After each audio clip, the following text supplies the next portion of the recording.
Bueno, déjenme invitarles a abrir sus Biblias a Mateo 13 y vamos a estar en versículos 53 hasta 58. Mateo 13, 53. Aconteció que cuando terminó Jesús estas parábolas, se fue de allí y venido a su tierra, les enseñaba en la sinagoga de ellos, de tal manera que se maravillaban y decían: ¿de dónde tiene esta sabiduría? ¿De dónde tiene esta sabiduría y estos milagros? ¿No es este el hijo del carpintero? ¿No se llama su madre María y sus hermanos Jacobo, José, Simón y Judas? ¿No están todas sus hermanas con nosotros? ¿De dónde pues tiene todas esas cosas? Y se escandalizaban de él. Pero Jesús les dijo: no hay profeta sin honra, sino en su propia tierra y en su casa. Y no hizo allí muchos milagros, a causa de la incredulidad de ellos. Vamos a orar. Padre, estamos agradecidos por tu palabra. Te pedimos que ahora la bendigas a nuestros corazones, para que creamos y obedezcamos lo que tú nos dices. En el nombre de Cristo Jesús. Amén. Bueno, el domingo pasado desviamos en nuestro estudio de Mateo para celebrar la resurrección de Jesús y vimos en Isaías que Jesús murió por nuestros pecados y resucitó para nuestra justificación. Y a pesar de que la Biblia claramente enseña ciertas cosas, hay mucha gente hoy día que rechazan las ideas de que nosotros somos pecadores y que Jesús es el único que puede salvarnos. Pero debemos entender que el asunto no es nuevo. En nuestro regreso al estudio de Mateo, vemos que la gente en su hogar fueron escandalizados por estas mismas ideas. Decían: ¿cómo puede este joven ser profeta, mucho menos salvador del mundo? Y no voy a criticar sus preguntas, las preguntas son buenas. El problema es que su incredulidad los hicieron rechazar las respuestas obvias, que Jesús sí es el Salvador del mundo. Que nosotros escuchemos a la palabra y seamos convencidos por ella, que Jesús sí es el Salvador. Bueno, nuestro enfoque hoy día va a ser considerar este rechazamiento de Jesús. Pero primero quiero hablar de unos otros asuntos que se encuentran aquí en este pasaje. Primero hay debate si este es la misma ocasión como se cuenta en Lucas, cuando llevaron a Jesús para apedrearlo.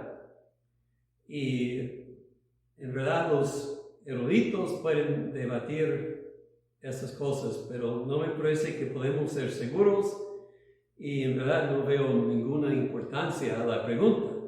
Cada pasaje tiene información que debemos escuchar y obedecer así como parece. Este pasaje nos dice que José, el papá de Jesús, fue carpintero, y en Marcos, en el pasaje semejante, nos dice que Jesús fue carpintero. Entonces es probable que Jesús aprendió la obra de su papá y lo seguía hasta que él comenzó su ministerio a la edad de 30 años. Y cuando llegamos a este pasaje es evidente que José ya está muerto, y se supone que él murió varios años antes, y que Jesús apoyaba a su familia trabajando como carpintero por unos años. Y una cosa que esto nos enseña es que nosotros no debemos despreciar trabajo con manos, trabajo duro,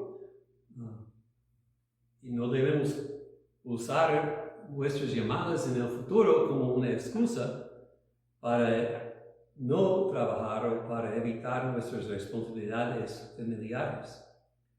Jesús apoyaba a su familia y nosotros debemos cumplir nuestros deberes a ellos también. Este pasaje, y esto es muy importante yo creo, nos da mucho detalle de la familia de Jesús, más que tenemos en otros pasajes. Y dice los nombres de 4 hermanos y menciona que también tiene varios hermanos. Se supone que por ese tiempo María y los hermanos estaban viviendo en Capernaum, pero que las hermanas se habían casado y por eso ellos estaban todavía, como dice, sus hermanos están aquí con nosotros. Entonces, es evidente que él tenía varios hermanos y hermanas. Y al leerlo, uno naturalmente entiende que estos son hijos de José y María, que fueron concebidos en el sentido natural después de Jesús. Hay ciertos grupos que promueven la idea de que María nunca tuvo relaciones maritales, y normalmente esto sale de la idea incorrecta, que hay algo pecaminoso o algo no correcto de casarse y tener estas relaciones. Entonces, estos grupos o enseñan que estos hermanos son hermanos de José con una esposa que él tenía antes de María, o que son primos y cosas así. Y en respecto a 2 esposas, suponiendo que la primera falleció, si María no es la primera esposa, entonces Jesús no es el primogénito de José y no es heredero correcto del trono de Dios en este asunto. Él no sería el heredero, sería uno de estos que son nombrados aquí si son mayores de Jesús.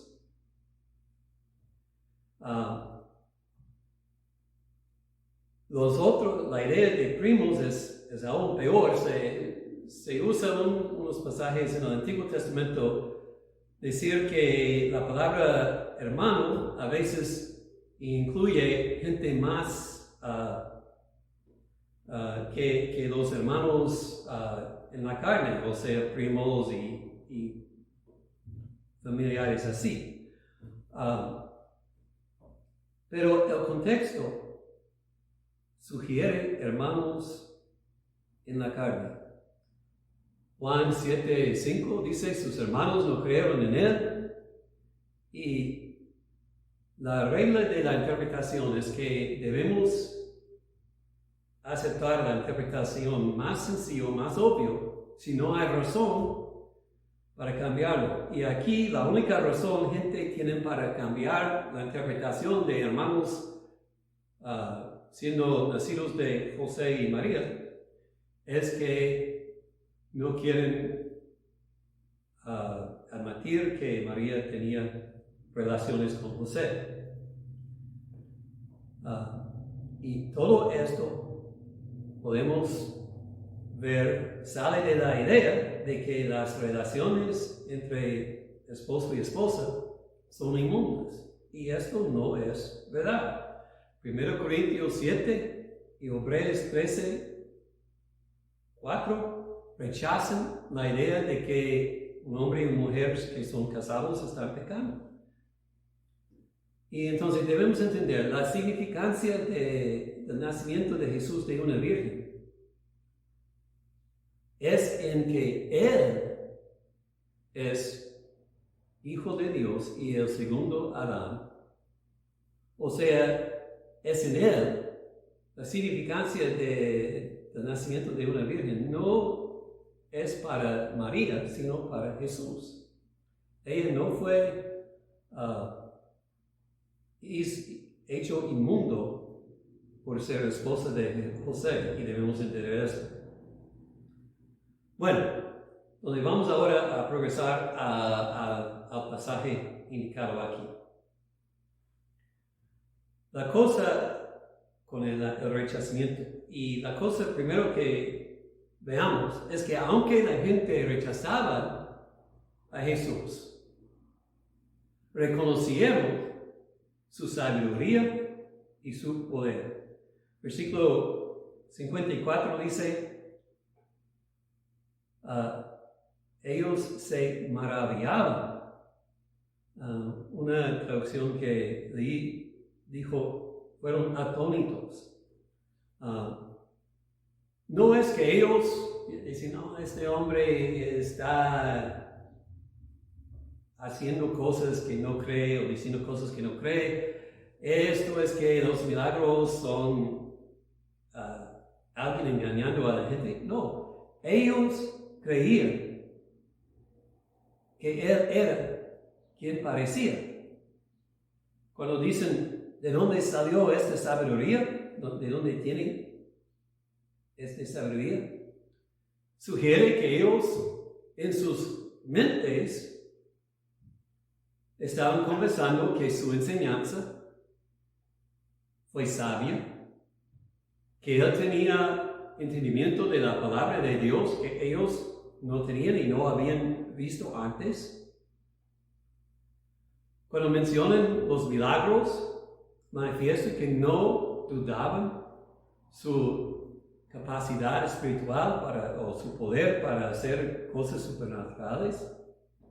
Pero ellos pensaban, ¿cómo puede este que nosotros conocemos desde hace mucho tener estas cosas? Y ellos teniendo esta actitud de cristianismo, yo creo que es importante notar que no dicen, este muchacho que fue tan malo en nuestra comunidad, ahora es predicando el evangelio o algo así. O sea, si mis vecinos de mi niñez, de mi juventud, hablaban de mí, ellos sí podrían decir, ¿cómo puede este predicar el evangelio cuando él se comportaba como lo hizo cuando fue joven? Y mi única respuesta es que Dios me cambió. Yo no soy la misma persona que yo fui cuando yo era joven. Pero Jesús no necesita decir tal cosa, porque no pueden acusar a Él de ningún pecado. No más pueden decir, pues nosotros sabemos su familia y quizás no tenían muy alto respeto para sus hermanos, no sé, pero por conocerlo en alguna forma, pensaban que no era posible que Él sería la misma persona que está predicando a ellos ahora. Y por eso, en el versículo 56, repiten la pregunta, ¿de dónde tiene todas estas cosas? Yo digo, es buena pregunta. El problema no es con la pregunta, sino que ellos rehusaban la respuesta obvia. La respuesta es que su sabiduría fue divina. Venía de lo alto. Esto no era un hombre que decidía iba a revisar lo que decían la ley y los profetas. Él es el Hijo de Dios, explicando el significado verdadero de las Escrituras. Está cumpliendo la ley de los profetas con su vida. Este es el Cristo que está aplicando el reino de Dios en su forma verdadera, que es una regla, un gobierno espiritual en los corazones de los que creen en Cristo. Este es el buen pastor que está buscando a sus ovejas perdidas. Este es el Cordero de Dios que va a dar su vida por el mundo. Ellos preguntaron una buena pregunta, pero no aceptaron la respuesta bíblica. Entonces, debemos ver de ese pasaje que la fe es más que solamente creer que Jesús tiene poder y sabiduría. Es entregar tu vida a Él, encomendar tu alma a Él, descansar en Él y pedirle el perdón de los pecados. Leí un buen dicho de un hermano llamado Ligon Duncan. Dice, necesitamos entender que el pueblo de Nazaret no dudaba que Jesús pudo hacer milagros. Ellos creen que pudo hacer milagros. Dudaban de que Él era el Mesías. La fe no es creer que Jesús puede hacer algo. La fe no es creer que Jesús puede hacer cosas milagrosas y sobrenaturales en tu vida. La fe es creer en Jesucristo, el Señor, como el Hijo de Dios y el Salvador de los pecadores. Y por eso tú lo recibas y confías en Él solamente para tu salvación, como se ofrece en el Evangelio. Este es la fe. No solamente que Jesús sí puede, pero confiar en Él para perdonar a ti personalmente por tus pecados. ¿Qué clase de fe tienes tú? ¿Una fe que solamente reconoce que Jesús es buena persona y que tiene poder y sabiduría? ¿O una fe que se arrepiente de la maldad en tu vida y confía en Cristo para perdonarte y llevarte al cielo? Espero que tu fe es una fe así, que descanse en Cristo y Él solamente. Bueno, ¿por qué se engañaban a sí mismos al pueblo de Nazaret? Vamos a considerar algunos de sus errores. Una cosa es,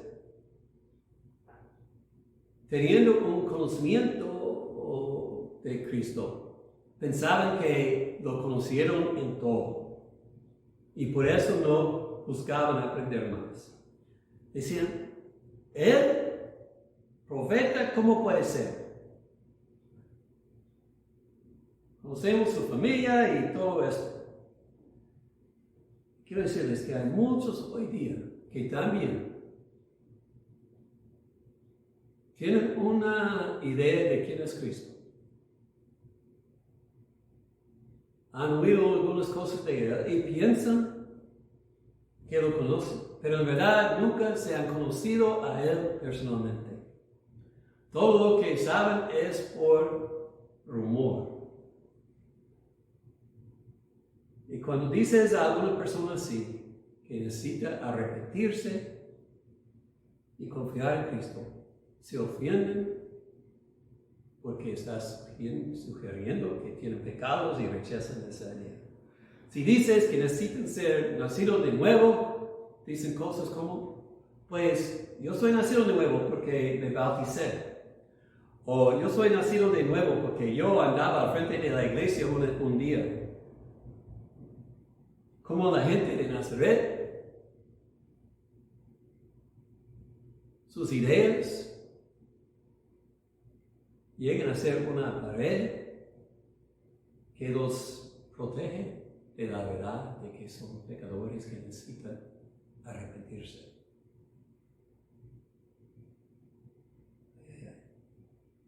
Nosotros necesitamos estudiar la palabra y pedir al Señor que nos manifiesta a Jesucristo, que nos enseñe quién es, para que podamos conocerlo en verdad y no tener ideas que captamos de otras personas, pero que nosotros lo conocemos personalmente.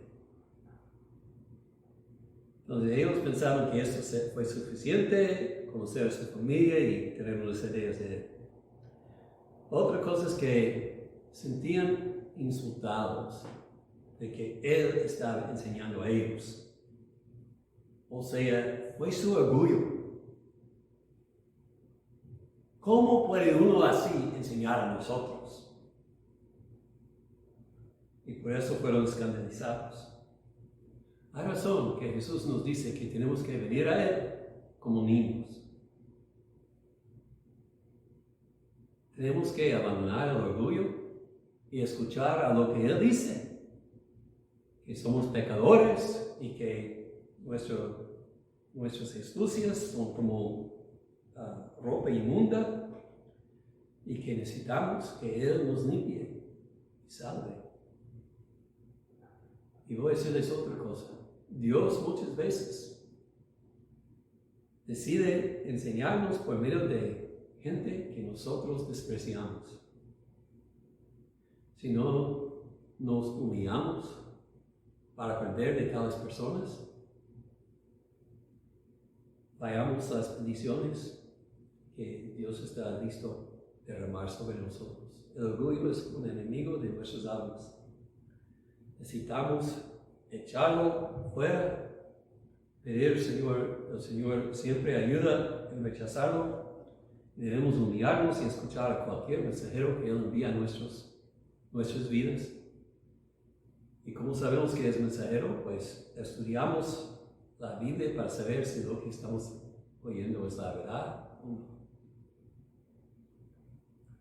Entonces, en su orgullo y en su perjuicio contra la familia, rechazaban a la autoridad y la enseñanza de Jesucristo. ¿Y cuántos hoy día rechazan a los mensajeros de Dios y a la palabra de Dios? Porque en su orgullo y su perjuicio piensan ya sé. No están dispuestos a estudiar la palabra y escucharla. Piensan ya sé. La palabra de Dios es vida y es poder, pero muchos se sienten insultados por todo lo que éste dice, que contradice lo que ellos quieren creer. Y por eso se ofenden y se alejan de ella cuando en ella es vida. Que nosotros escuchemos y si contradice la Biblia algo que nosotros creemos, debemos cambiar lo que creemos.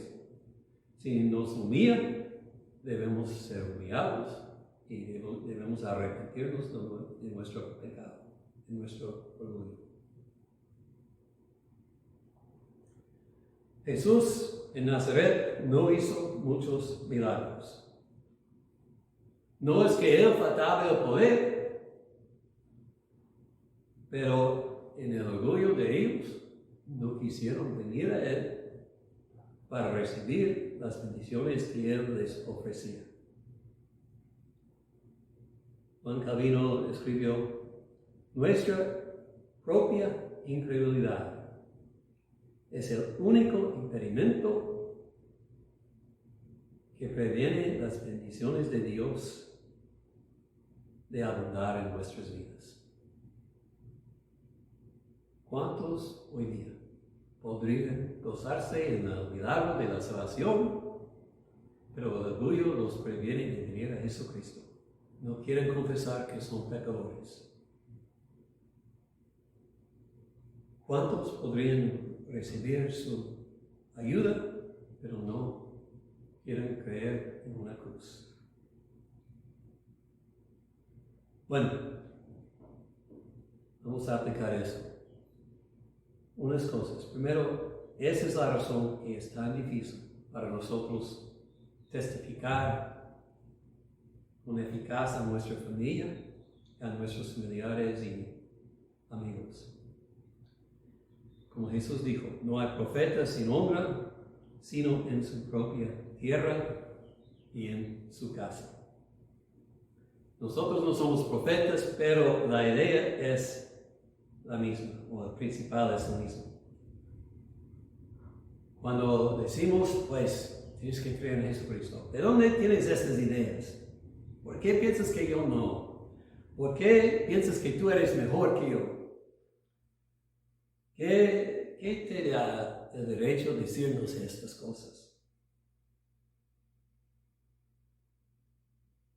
Tenemos que recordarnos de que un siervo no es más grande que su maestro. Así trataban a Jesús y así a veces van a tratar a nosotros. Entonces tenemos que no más sembrar la semilla, orar a Dios que crezca, esperar en Él. También debemos orar que el Señor envíe a otras personas para ser testigos a los que no quieren escuchar a nosotros, los amados que no quieren escuchar a nosotros. Y confiar en la misericordia y la bondad de Dios. Porque aunque no nos escuchen a nosotros, posiblemente van a escuchar a alguien por el favor y la gracia de Dios. Debemos orar por ellos. Si escuchan es bueno, pero si no, sigan orando. Para nosotros debemos aprender, como escribió un hermano J.C. Ryle, hay 3 enemigos contra el alma que debemos orar cada día. El orgullo, la mundialidad y la incredulidad. De los 3, dice, ninguno es más grande que la incredulidad. Quiero preguntarle esta mañana, ¿crees tú verdaderamente en Jesucristo? No estoy preguntando si en tu cabeza dices, oh sí, hubo un profeta grande llamado Jesús. No estoy preguntando si crees que hizo grandes milagros y enseñaba cosas muy bonitas. Estoy preguntando, ¿a Dios obrado en tu corazón? ¿Ha obrado Dios en tu corazón con tanto poder para que te cambiaste, para que te cambió, para que te veas como pecador, incapaz, y para que veas que Jesús solamente podría salvarte de tus pecados? ¿Ha abierto Dios tu corazón para que creas, confías en Cristo, para que lo sigas de todo corazón, para que abandones el mundo?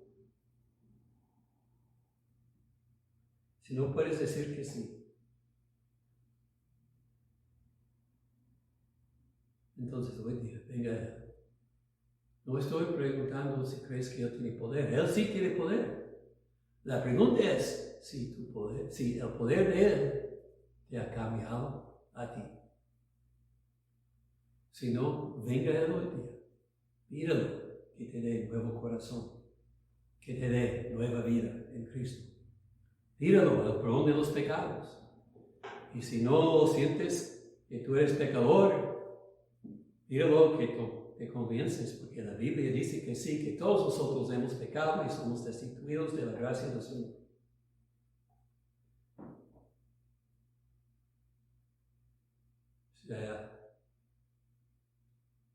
Si no has venido a Cristo, la culpa es tuya, porque Él te invita. No hay nada que te previene venir a Él, sino la incredulidad, el orgullo y la mundialidad. Pide al Señor nuevo corazón para que puedas abandonar esas cosas y creer en Jesucristo. No permita conocer un poquito de Jesús, previene que lo conozca enteramente. Búscalo con todo corazón hasta que Él es Señor de señores y Rey de reyes en tu vida. Y que lo conozcas como el Salvador que derramó su sangre para ti, para redimirte del infierno y para darte la vida eterna.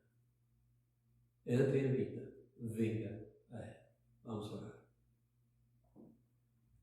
Oh Señor, si hay alguien hoy día escuchando a tu palabra que no ha confiado en Cristo,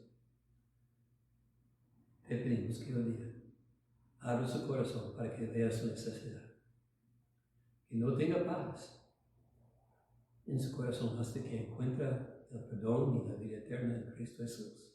Que busque hasta que encuentre Jesús como Salvador personal y Señor de su vida. Padre, no permita que tu pueblo se desmaye porque la gente alrededor de ellos no escuche. Que seamos fieles testigos confiando en ti. Y si nuestros amados no creen nuestro testimonio, Padre, envíanos otras personas que no pueden despreciar. Porque deseamos ver a todos gozando en el arrepentimiento y la vida eterna que nuestro Salvador da. Pedimos estas cosas en el nombre de Cristo nuestro Salvador. Amén.